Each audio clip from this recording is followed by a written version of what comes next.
Damos gracias a Dios que nos podemos ver otra vez más.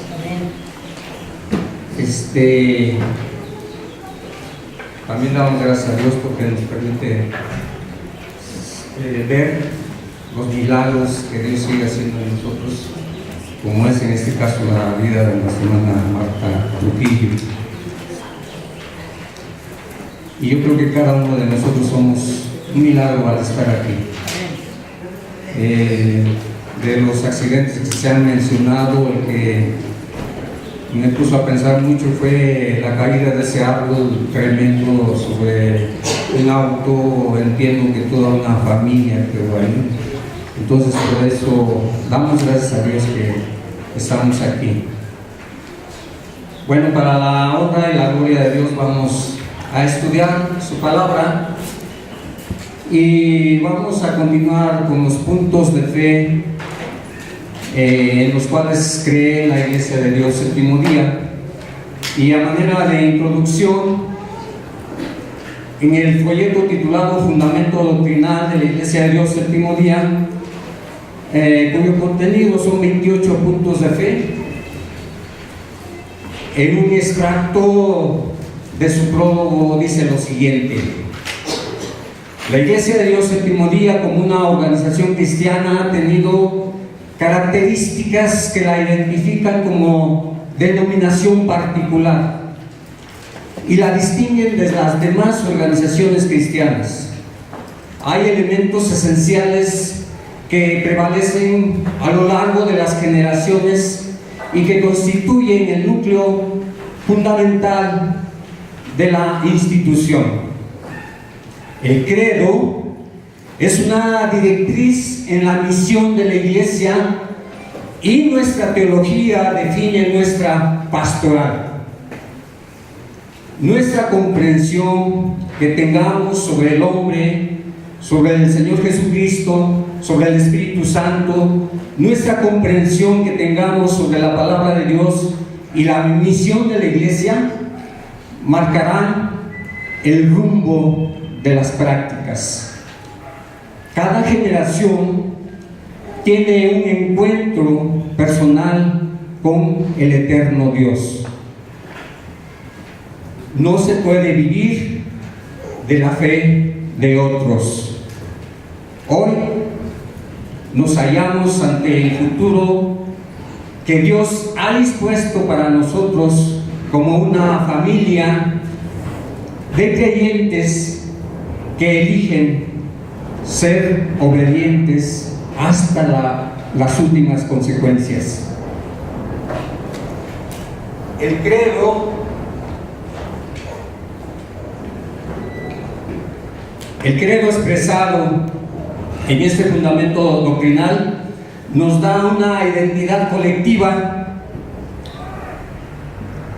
Renunciamos a las interpretaciones y preferencias individuales para proyectar la razón de ser de toda una familia de fe como lo es la Iglesia de Dios. Y el punto de fe que vamos a estudiar ahora es el número 13, que se refiere a las buenas obras. En la vida del cristiano hay dos momentos que debemos aprender a distinguir. El primer momento es el de tener la certeza que somos salvos por gracia. La palabra del Señor nos muestra que cuando se trata de la salvación, todo, absolutamente todo, fue obra del amor y la grande misericordia de Dios. Y por eso estamos aquí. Porque por gracia sois salvos por medio de la fe, y esto no de vosotros, pues es un don de Dios. La salvación es el regalo de Dios y la fe es la mano que se extiende para tomar la salvación que Dios nos da por medio de la obra del Señor Jesús en la cruz. Y el segundo momento, una vez que somos salvos y que el precio que fue pagado por nuestra salvación es grande, la pregunta es: ¿para qué fuimos salvos? ¿Para qué fuimos salvos? ¿Para qué Dios me dio esta salvación? Y responder a esta pregunta y vivir la respuesta nos lleva a tener una vida con propósito. Y la respuesta la vamos a encontrar en Efesios capítulo 2, verso 10. Porque somos hechura suya, creados en Cristo Jesús para buenas obras, las cuales Dios preparó de antemano para que anduviésemos en ellas. Si estamos hablando de un primer momento que fuimos salvos, el segundo momento, fuimos salvos para buenas obras. Tratando de ir a fondo del texto que acabamos de leer, cuando Pablo dice creados en Cristo Jesús para buenas obras, es para buenas acciones. Que nuestra vida misma sea una obra de arte extendida hacia el otro. Un cristiano amado por Dios, capacitado para amar al prójimo. Cuando el texto dice para buenas obras, se refiere a una espiritualidad que se horizontaliza con el prójimo, rompiendo esos muros divisorios. Jesús de Nazaret, nuestro Maestro, toma de manera clara una opción por los pobres, se hace del lado de los desvalidos, se inclina a los marginados y enfermos, y como cristianos debemos continuar con el trabajo que Él inició. Es por eso que las gentes de aquella época de la iglesia primitiva encontraban a Jesús de Nazaret en la vida y en la obra de los primeros cristianos.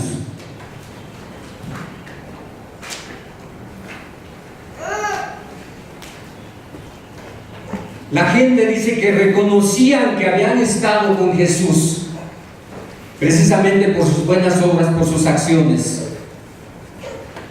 Los cristianos de la iglesia del primer siglo eran precisamente reconocidos más por sus obras y por su manera de vivir que por sus palabras.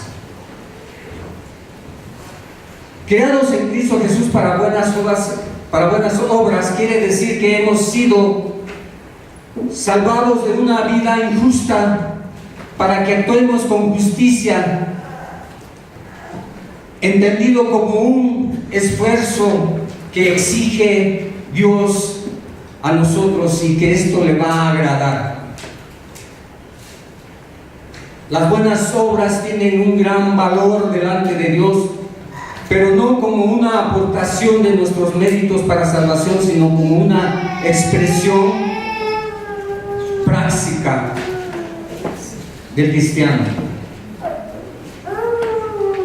Creados en Cristo Jesús para buenas obras es precisamente imitar a Cristo, ser como Él, andar como Él, hacer las obras que Él hacía. Porque la fe, dice la palabra de Dios en Santiago, la fe sin obras es muerta.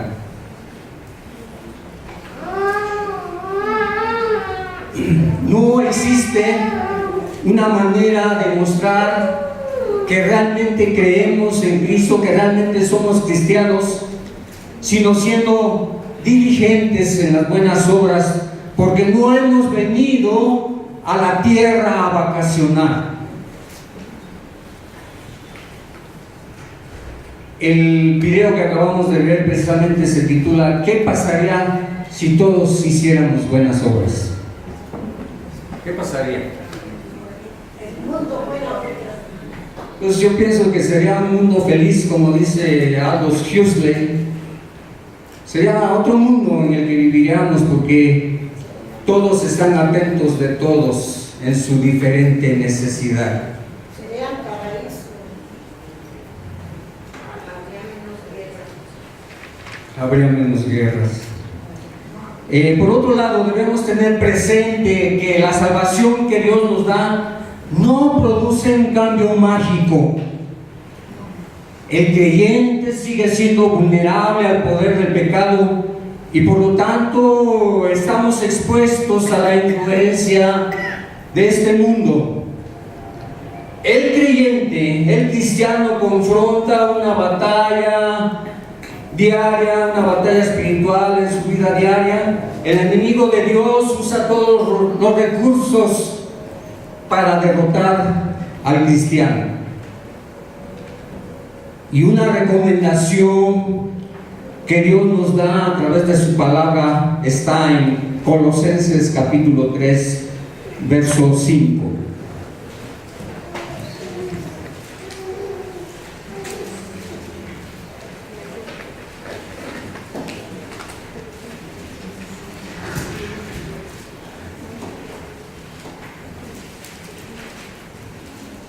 La recomendación que Dios nos da a través de su palabra dice: hacer morir pues lo terrenal en vosotros.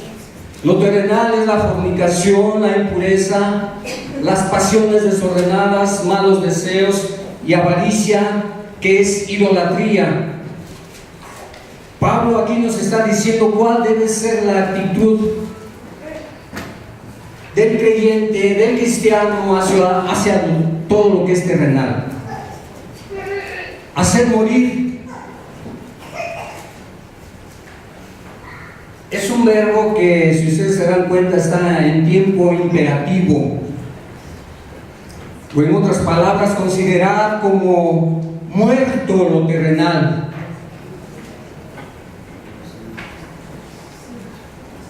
En el uso de este verbo necró, que está en griego, la idea central es privar de poder o destruir la fortaleza de algo o alguien. En otras palabras, den muerte a lo terrenal. Porque habéis muerto, y en otra versión dice, pues ustedes ya han muerto para el mundo, dice en Colosenses capítulo 3, verso 3. A esta muerte le ha seguido una resurrección, así que el creyente no tan solo ha muerto con Cristo, sino que también ha resucitado a una nueva vida. Ese acto espiritual, muerte y resurrección, tiene que manifestarse en la práctica de la vida diaria. Pablo, con la palabra de Dios aquí, nos manda que privemos de poder a lo terrenal, literalmente los miembros que están sobre la tierra, y seguidamente nos da toda una lista de pecados que pertenecen al orden moral. Colosenses 3, desde el verso 5 hasta el verso 9, dice: den muerte a lo que es fornicación, a lo que es impureza, a todas las pasiones desordenadas. Den muerte también a los malos deseos y avaricia, que es idolatría. Den muerte a la ira, al enojo, a la malicia, a la blasfemia. Den muerte también a las palabras deshonestas de vuestra boca. Entonces debemos dejar todo aquello que pertenece a la vida de pecado en el pasado y revestirse de las virtudes del nuevo hombre. Debemos recordar que somos una nueva criatura en Cristo y que las cosas viejas ya pasaron.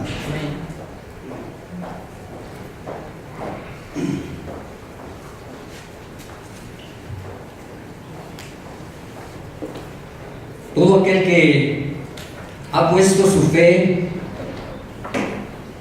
en Cristo, poseemos el mejor antídoto para enfrentarse al veneno del pecado. Todo creyente está completo en Cristo Jesús para poder rechazar todo lo que es negativo para nuestro Dios. La vida cristiana, nuestra vida en Cristo debe ser una realidad diaria y no una teoría. Podemos resumir que nuestra meta a lograr, nuestra meta a alcanzar de todos los que estamos aquí, que seamos mejores que los no cristianos. Punto de fe que sigue, que es el número 14, que se refiere a la paz de Dios. Si el concepto moderno de paz es ausencia de preocupaciones, entonces en este mundo ninguno de nosotros podría experimentar la paz. El concepto bíblico sobre la paz, el shalom, es totalmente diferente. La paz no tiene que significar ausencia de problemas o preocupaciones. La paz es un estado emocional y una actitud de vida que disfrutan aquellos que caminan con Dios. Si nos damos cuenta, si vemos al mundo, el mundo anda en una búsqueda desesperada de paz, y lo podemos ver en los altos consumos de calmantes. Tenemos productos también como el Dalai y muchas prácticas de meditación y relajación, etcétera, etcétera, etcétera. La necesidad más grande de este mundo es de paz. Filipenses capítulo 4, verso 7.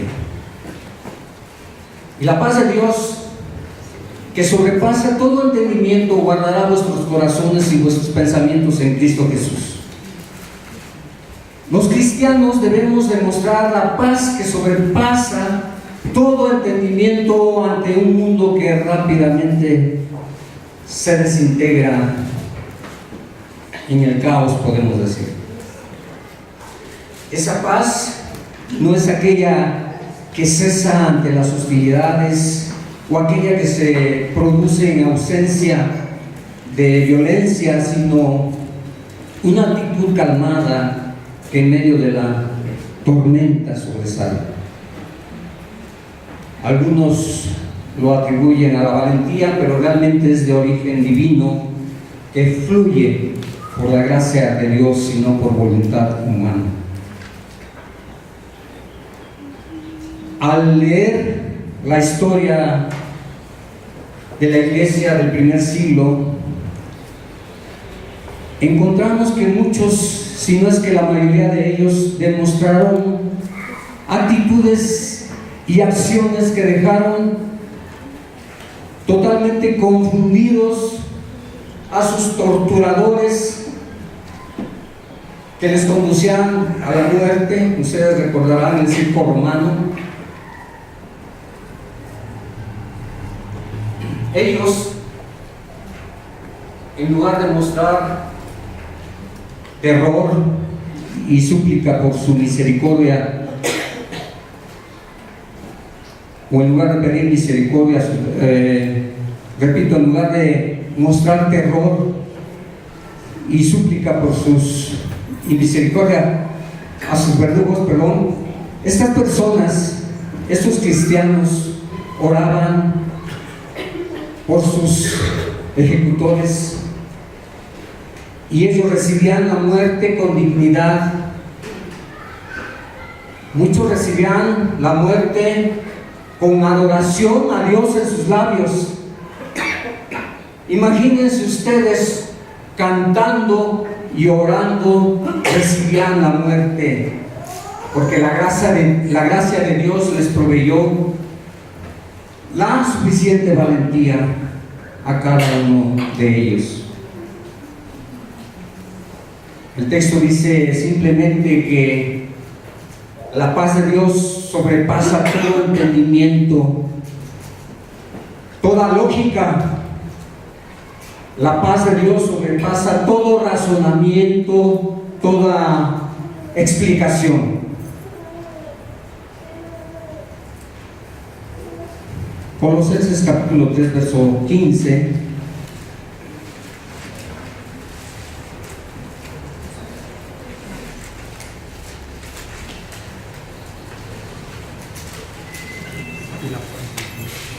¿Lo quieres leer, hermano Humberto?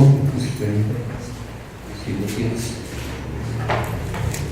Y la paz de Dios gobierne en vuestros corazones, a la que asimismo fuisteis llamados en un solo cuerpo, y sed agradecidos. Gracias. Leemos en este verso que menciona la paz como una fuerza mediadora de las virtudes cristianas. La paz de Dios es la que se caracteriza por ser precisamente de Dios y no del mundo. En las pruebas atléticas, los griegos tenían jueces que servían como árbitros. Aquellos jueces controlaban el desarrollo de las competencias, pero también repartían los premios a los ganadores. Así el texto exhorta a los creyentes a dejar que la paz de Dios gobierne, o sea, que actúe en nosotros como un árbitro en nuestros corazones.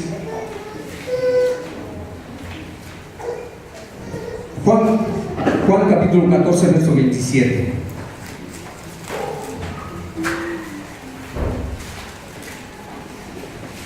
El Señor Jesús dijo: la paz os dejo, mi paz os doy.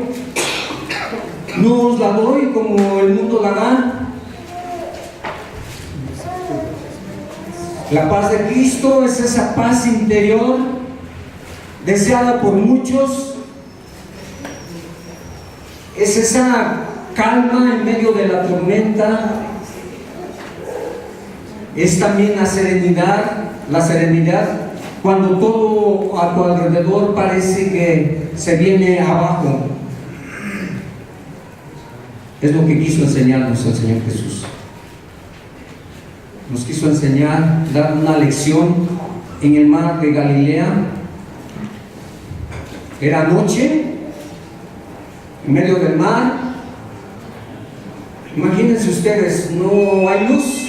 No es como ahora que si usted sube a un barco pues tiene todas las comodidades, pero estaban en la barca en la noche, había tormenta. Súmele la tormenta, súmele la tempestad, súmele las olas que empiezan a mover la barca.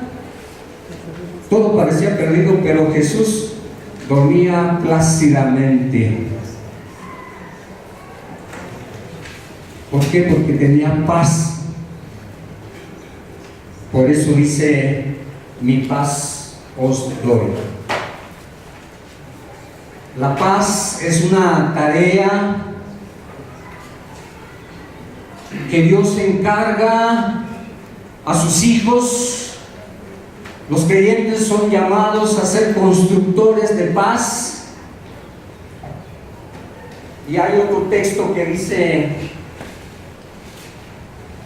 si es posible,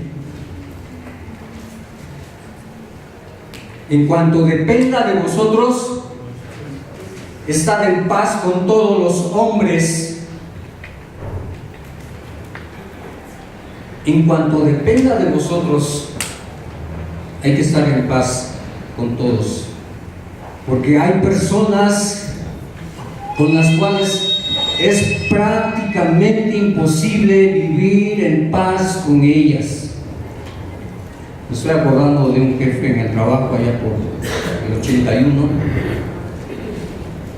Pero tenemos que hacer todo lo que podamos y permitir que Dios, que conoce nuestras limitaciones, continúe su obra en aquellos aspectos de las relaciones humanas que nosotros no podamos controlar. En la versión que se llama lenguaje actual, dice este texto, hagan todo lo posible por vivir en paz con todo el mundo.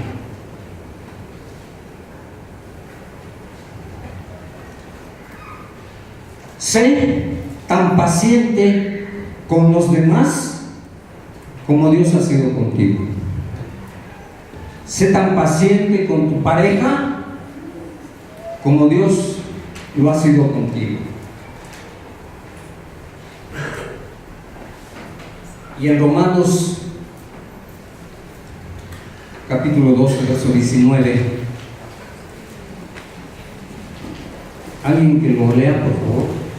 Romanos capítulo 12, verso 19. Si confías en que eres guía de los ciegos, luz de los que están en tinieblas.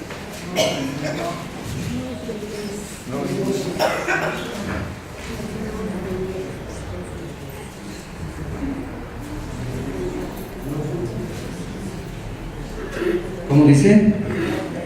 No os venguéis.